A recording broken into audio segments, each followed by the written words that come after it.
Hello students, welcome back to my YouTube channel. ನಾನು ನಿಮಗೆ ಇವತ್ತಿನ ವಿಡಿಯೋದಲ್ಲಿ HR 2024 ಕ್ವಶನ್ ಪೇಪರ್ ಪ್ರಾಬ್ಲಮ್ ಮಾಡಿಸ್ತಾ ಇದ್ದೀನಿ.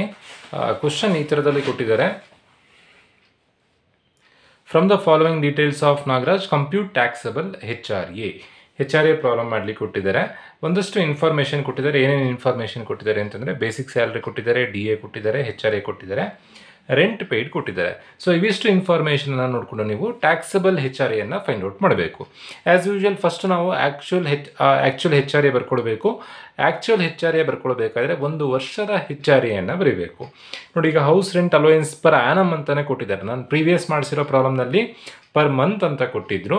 ಪರ್ ಮಂತ್ ಅಂತ ಕೊಟ್ಟಾಗ ಇಂಟು 12 ಮಾಡಿಕೊಂಡು ಪರ್ ಆ್ಯನಮಿಗೆ ಕನ್ವರ್ಟ್ ಮಾಡಿ ಬರೀಬೇಕು. ಈಗ ಪರ್ ಆ್ಯನಮ್ ಅಂತಲೇ ಕೊಟ್ಟಿದ್ದಾರೆ. ಪರ್ ಆ್ಯನಮ್ ಅಂತ ಕೊಟ್ಟಾಗ ಡೈರೆಕ್ಟಾಗಿ ಬರ್ಕೊಂಡ್ರೆ ಆಯಿತು. 1,17,000. Actual HRA 1,17,000. Least of the following. Again actual HRA ಇದೇ ಅಮೌಂಟನ್ನೇ ಬರ್ಕೊಳ್ಳೋದು 1,17,000. HRA ಅಂತಂದರೆ ಕಂಪ್ನಿಯಿಂದ ಮನೆ ಬಾಡಿಗೆ ಕೊಡ್ತಿದ್ದಾರೆ ಅಂತ ಅರ್ಥ. 1,17,000 ಮನೆ ಬಾಡಿಗೆಗೆ ದುಡ್ಡು ಕೊಡ್ತಾ ಇದ್ದಾರೆ. ಬಟ್ ಎಂಪ್ಲಾಯಿ ಎಷ್ಟು ಬಾಡಿಗೆ ಕಟ್ತಾ ಇದ್ದಾನೆ? 1,32,000 ರೂಪಾಯಿ ಪರ್ ಆ್ಯನಮ್ ಅಂತ ಇದೆ. ಇದು ಅಷ್ಟೇ. ಪರ್ ಆ್ಯನಮ್ ಕೊಡಲಿಲ್ಲ ಅಂತಂದರೆ ಪರ್ ಆ್ಯನಮಿಗೆ ಕನ್ವರ್ಟ್ ಮಾಡ್ಕೊಳ್ಬೇಕು. ನೀವು ಪರ್ ಮಂತ್ ಕೊಟ್ಟಿದ್ರೆ ಇಂಟು 12 ಮಾಡಿ ಪರ್ ಆ್ಯನಮಿಗೆ ಎಷ್ಟಾಗುತ್ತೆ ಅಂತ ನೋಡಿ ಬರ್ಕೊಳ್ಬೇಕು. ಆ ಥರದ್ದು ನಾನು ನಿಮಗೆ ಪ್ರೀವಿಯಸ್ ವಿಡಿಯೋದಲ್ಲಿ ತಿಳಿಸಿದ್ದೀನಿ. ಇದು ಡೈರೆಕ್ಟಾಗಿ ಪರ್ ಆ್ಯನಮ್ ಕೊಟ್ಟಿರೋಂಥ ಪ್ರಾಬ್ಲಮ್ ಡೈರೆಕ್ಟಾಗಿ ಬರ್ಕೊಂಡ್ರೆ ಆಯಿತು. 1,32,000 ಮೈನಸ್ 10% ಆಫ್ ಸ್ಯಾಲ್ರಿ. ಸ್ಯಾಲ್ರಿ ಅಂದರೆ ಬರೀ ಬೇಸಿಕ್ ಸ್ಯಾಲ್ರಿ ಅಲ್ಲ, 4 ಐಟಮನ್ನು ಇನ್ಕ್ಲೂಡ್ ಮಾಡ್ಕೊಳ್ಬೇಕು. 4 ಐಟಮ್ ಯಾವುದು? Basic salary, dearness pay, dearness allowance, commission.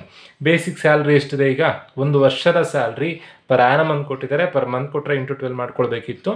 Per annum ಅಂತ ಕೊಟ್ಟಿದ್ದಾರೆ. ಡೈರೆಕ್ಟಾಗಿ ಬರ್ಕೊಳ್ಳೋದು 7,80,000 ಅವರ ಸ್ಯಾಲ್ರಿ ಇದೆ. ಡಿಯರ್ನೆಸ್ ಪೇ ಕ್ವಶನಲ್ಲಿ ಕೊಡಲಿಲ್ಲ.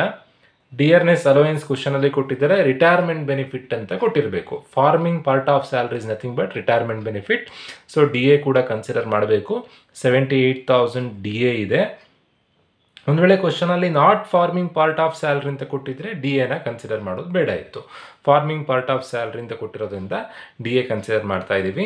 ಕಮಿಷನ್ ಕ್ವಶನಲ್ಲಿ ಕೊಡಲಿಲ್ಲ. ಕಮಿಷನ್ ಕೊಟ್ಟು ಟರ್ನ್ ಓವರ್ ಅಥವಾ ಸೇಲ್ಸ್ ಅಂತ ಕೊಟ್ಟಿದ್ರೆ ಕಮಿಷನನ್ನು ಕನ್ಸಿಡರ್ ಮಾಡಬೇಕು. ಈ 4 ಬಿಟ್ಟು ಕ್ವಶನಲ್ಲಿ ಬೋನಸ್ ಕೊಟ್ಟಿದ್ರೆ ಅಥವಾ ಬೇರೆ ಇನ್ಯಾವುದೇ item, education allowance, hostel allowance ಯಾವುದೇ ಕೊಟ್ಟರು ಕನ್ಸಿಡರ್ ಮಾಡಲಿಕ್ಕಿಲ್ಲ. ಈ 4 ಎಂಟ್ರಿ ಮಾತ್ರ. ಅವರ ಟೋಟಲ್ ಸ್ಯಾಲ್ರಿ ಎಷ್ಟಾಯಿತು? 7,80,000 ಪ್ಲಸ್ 78,000.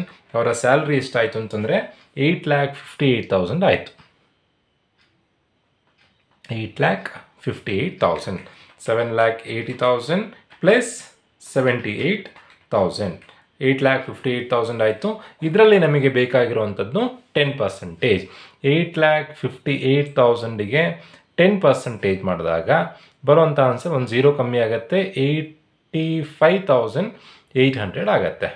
1,32,000ರಲ್ಲಿ 85,800 ಲೆಸ್ ಮಾಡಿ ಬರೀಬೇಕು. 85,800 ಹೇಗೆ ಬಂತು? 8,58,000 ಸ್ಯಾಲ್ರಿ ಬಂದಿತ್ತು, ಅದರಲ್ಲಿ 10%. ಅಲ್ಲಿಗೆ 1,32,000ದಿಂದ 85,800 ಲೆಸ್ ಮಾಡಿದಾಗ ಬರುವಂಥ ಉತ್ತರ 46,200. Then 40 or 50% of salary. ಇದನ್ನು ಡಿಸೈಡ್ ಮಾಡುವಂಥದ್ದು ಅವರು ಯಾವ ಊರಲ್ಲಿ ಬಾಡಿಗೆ ಮನೆಯಲ್ಲಿದ್ದಾರೆ ಅನ್ನೋದ್ರ ಮೇಲೆ 40%, 50% ಅಂತ ಡಿಸೈಡ್ ಆಗುತ್ತೆ.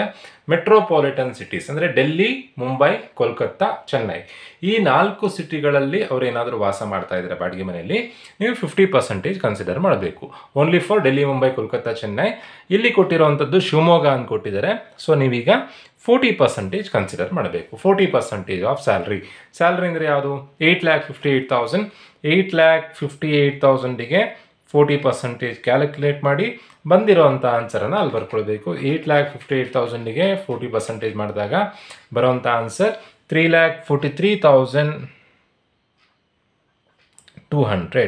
ಈ ಮೂರಲ್ಲಿ ಯಾವುದು ಲೀಸ್ಟ್ ಇದೆ, ಯಾವುದು ಕಮ್ಮಿ ಇದೆ ಅದನ್ನು ಔಟರ್ ಕಾಲಮಿಗೆ ಬರೆದು ಕಳಿಬೇಕು. ಕಮ್ಮಿ ಇರೋದು 46,200. ಇದನ್ನು ಔಟರ್ ಕಾಲಮಿಗೆ ಬರ್ಕೊಳ್ತಾ ಇದ್ದೀವಿ.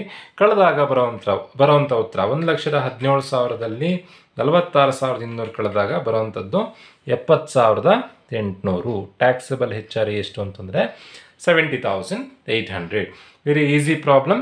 ಎಕ್ಸಾಮ್ನಲ್ಲಿ ನಿಮಗೆ 10 ಮಾರ್ಕ್ಸಿನ income from salary problem attend ಮಾಡಬೇಕು ಅಂತಂದರೆ HRA ಮಾಡಲಿಕ್ಕೆ ಗೊತ್ತಿರಲೇಬೇಕು. Either HRA or RFA.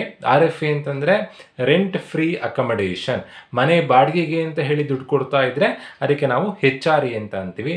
ಮನೆಯೇ ಕೊಟ್ಟರೆ ಅದಕ್ಕೆ ರೆಂಟ್ ಫ್ರೀ ಅಕಮಡೇಷನ್ ಅಂತ ಅಂತೀವಿ. ಈಗ ಫಾರ್ ಎಕ್ಸಾಂಪಲ್ ನಿಮಗೊಂದು ಮನೆ ಕೊಡ್ತಾ ಇದ್ದಾರೆ ಕಂಪ್ನಿಯಿಂದ, ವಾಸ ಮಾಡಲಿಕ್ಕೆ ಮನೆಯೇ ಕೊಡ್ತಾ ಇದ್ದಾರೆ. ನಿಮಗೆ ಎಷ್ಟು ಇನ್ಕಮ್ ಆಗುತ್ತೆ?